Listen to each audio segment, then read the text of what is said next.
Andito tayo ngayon sa may terrace. Ang terrace, ayan. Ito yung mga bato-bato nakalagay na. Ito, yan. Iyan, nilalagay pa dito. Yan, dyan. Dyan. Lalagay pa yan. Tapos, dito, may ilalagay pa parang bato. O-orderin pa. Kwarto, yan. Kwarto yan. Kwarto ko yan. Kaya maagaw dyan. Kwarto. Ito, yung bilog na yan, ilalagay yan doon sa may tuktok. Doon sa may pa-triangle. Sa gitna daw. Okay. Papasok na tayo. May bintana dyan. Yan ang bintana. Sliding daw dyan. Ito rin, sliding lalagay dyan. Yung mga yan, sliding daw yan. Siyempre, ayan, ito na ang kwarto, division. Pasilyo. Ayan ang pasilyo. Ayan, pasilyo. Ito ang kwarto ni Pentak. Ayan ang kwarto mo. Ayan. Lalagyan niya ng bintana. Dyan. Ayan, dyan ang bintana. Tapos, ayan yung pintuan sa CR. Maganda yan. Yan yung pintuan sa CR. Nakalagay na yan, kaya lang, nilagyan kasi ng palatada yung loob.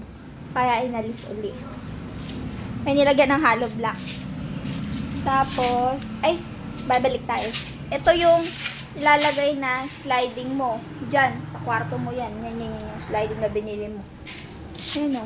Yan, lalagay sa kwarto mo. Diyan. Diyan lalagay yan. Yan, diyan. Okay, next station. Nandito tayo sa CR. Ayan ang CR. Hindi yan pantay. Look. Oh, diba? Papasok siya. Hindi yan pantay. Oh. Ayan ang CR. Yan. Diyan. CR. Ayan ang CR. Pens, yung picture mo, nakasabit, para daw di magkadumi. Wala pang kisame kasi, wala pang kahoy. Next kwarto ni Bibidak. Bibidak, kwarto mo, ayan. Ayan.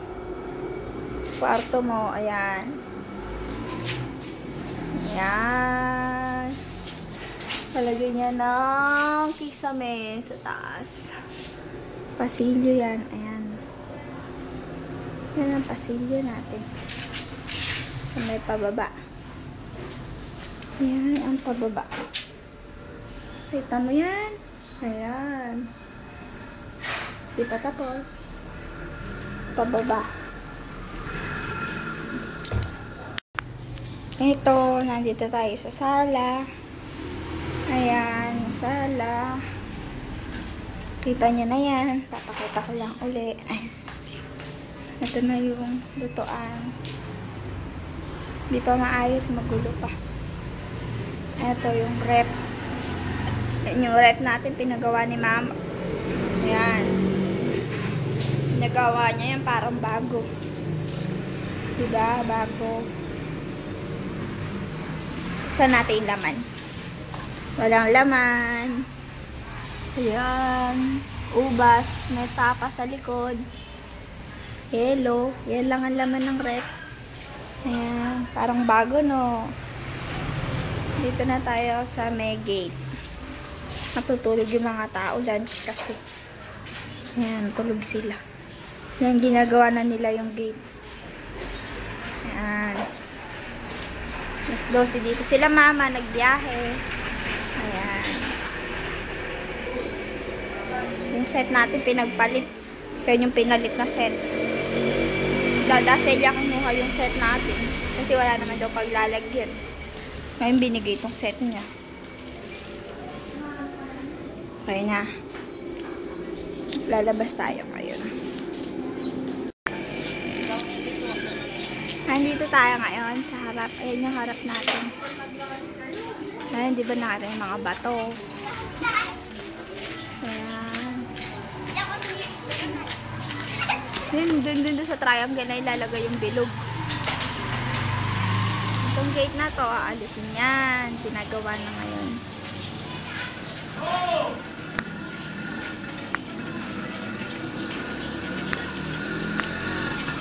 Yung bato.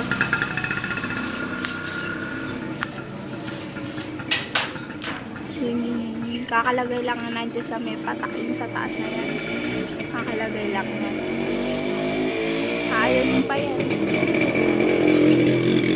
Nandito sa may, sa may terrace. Hindi ko pa alam kung in-order na nila mama. Alam ko ngayong biyahe, pagkatapos nila magbiyahe, pupunta yata sila Mexico, bibilin Danara uli. Para sa may hall. Itong gate muna na to, ilalagay na temporary yan. Kagawang kamukhang ganyan. Ayan. Temporary lang naman daw eh. Habang wala pang gate.